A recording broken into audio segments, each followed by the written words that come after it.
Beethoven did not die of lead poisoning. So what precisely killed Beethoven? On March 26, 1827, 191 years ago today, Ludwig van Beethoven died at the age of 56 years, 3 months, and 11 days in his third-story apartment, what in Europe would have been called the second story, at Schwarzspanierstrasse 15, in a building called the Schwarzspanierhaus. Schwarzspanierhaus means the House of the Black-Robed Spaniards, so called because it had once been part of a monastery built by Black-Robed, Montserrat Benedictine monks from Spain. The order auctioned the building off in 1781, at which point it was turned into rental units. Painfully and despite tremendous contemporary outcry, the building was demolished in the name of progress in 1904. Even by the standards of his day, Beethoven cannot have been considered a particularly healthy man.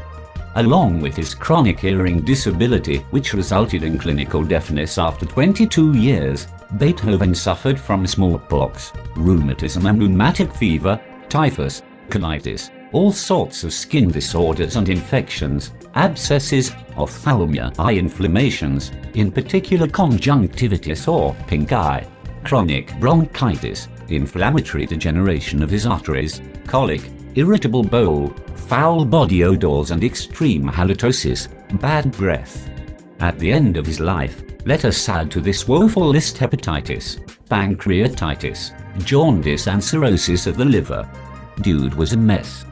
Talk about mess. Roughly 3 months before Beethoven's death, jaundice set in. Jaundice is a condition that causes the skin and the whites of the eyes to turn yellow, usually caused when the liver can no longer dispose of a waste product called bilirubin. Because of his deteriorating liver, Beethoven's abdomen blew up like a balloon as a result of edema water retention. Beethoven's doctor, Andreas Ignaz Weruch (1773–1842), ordered in a specialist, who cut into Beethoven's abdomen and inserted a tube. Water spurted out, 25 pounds of liquid by Weruch's estimation, and an afterflow from the tube several times that much. Italics mine. It was all perfectly ghastly. At one point the incision became infected and gangrene was narrowly averted. 3 more tapping operations were performed over the next 2 months. At the 4th tapping, the water from his belly soaked the bed and gushed across the floor. A mess. So what precisely killed Beethoven? The list of possible causes is a lengthy one: cirrhosis, infectious hepatitis, sarcoidosis, an inherited disease involving abnormal collections of inflammatory cells that form lumps, particularly in the lungs, Whipple's disease, a systemic infectious disease caused by the bacterium Trophæum whipple, causing insufficient absorption of dietary nutrients and thus chronic diarrhea.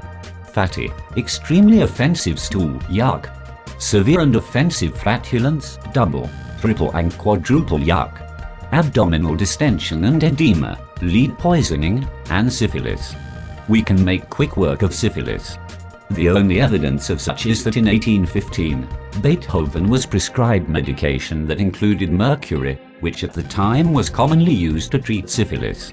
But mercury was also used to treat a host of other diseases as well, and as Beethoven exhibited virtually no symptoms of syphilis, that diagnosis can be tossed into the Danube. Beethoven's cause of death for the last 15 years or so is of plumbism, lead poisoning. That paragon of accuracy, Wikipedia, claims in an article entitled Death of Ludwig van Beethoven that the leading cause of death still remains lead poisoning. Well, earth to Wikipedia. Read our lips. Beethoven did not die of lead poisoning. Background.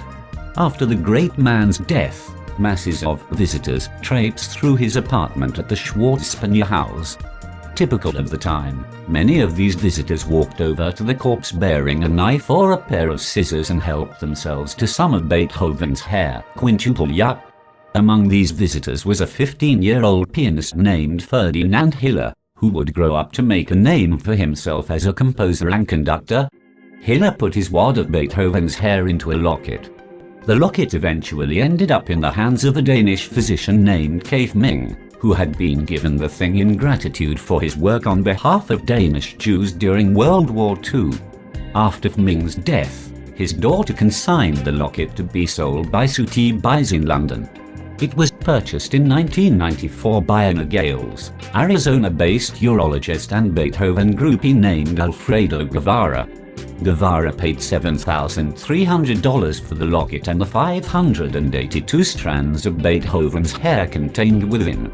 8 of those strands of Beethoven's hair were studied for 4 years. Among the results of the study was that the hairs were discovered to contain a lead concentration of 60 parts per million, 100 times more than what is considered normal today. The researchers thus concluded that the abdominal distress, emotional irritability and depression that plagued Beethoven his entire adult life were a result of cumbersome lead poisoning. And while the project director, William J. Walsh, chief scientist at the Health Research Institute in Naperville, Illinois, said that he doubts lead poisoning caused Beethoven's deafness, we are told that more research will be conducted in that area as well. Except that 1. Human hair is a notoriously bad biomarker for lead contamination. 2. Lead concentrations in hair can only indicate short-term exposure, and there is no doubt that during the last 3 months of his life, Beethoven absorbed a lot of lead from the medications he was receiving for his terminal illness. 3. In 1863, Beethoven's corpse was exhumed, studied, and then reburied. During the process, fragments of the back of Beethoven's skull which had been cut free during his autopsy were retained, and today reside at the Center for Beethoven Studies in San Jose, California. In 2010, the largest of these skull fragments was tested by a lead poisoning expert named Dr. Andrew C. Todd at Mount Sinai School of Medicine in New York. Dr. Todd found a lead concentration of 13 micrograms per gram, not markedly above what we would expect in a 56-year-old man. According to Dr. Todd, Beethoven didn't have long-term high lead exposure, so I think we can stop looking at lead as being a major factor in his life. Dr. William Meredith, the Beethoven scholar who had carried the skull fragment from San Jose, California to New York for testing, had expected the fragment to corroborate the lead findings from Beethoven's hair. In the end, all he could do was shrug and say regarding the cause of Beethoven's death, it's back to the drawing board for the scientists and the doctors. So back to the drawing board. Among the many things, none of them good, that Beethoven's autopsy revealed was that his liver, which was leathery in consistency with a bumpy surface, greenish-blue, and containing pea-sized nodules, was shrunk to half of its normal size. His spleen and pancreas were both swollen to twice their normal size and black. It is almost certain, I wrote, almost merely to cover myself, that Beethoven died of progressive liver disease and finally decompensated, that is, accompanied by bleeding, abdominal fluid, and jaundice, cirrhosis. The immediate cause of death was a hepatic coma, total liver failure. As for the cause of the liver disease itself, we need look no further than the bottle. Sadly, it was a case of the apple not falling far from the genetic tree.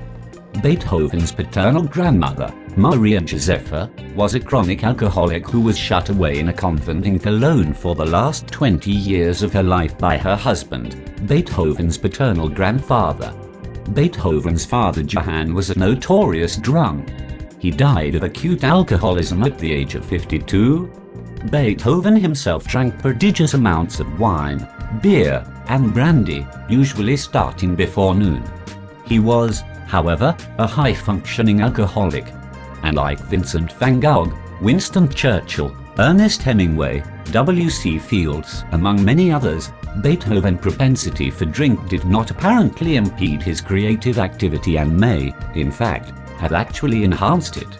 But his intake notwithstanding, Beethoven had a genetic predisposition towards liver disease, and it got him in the end.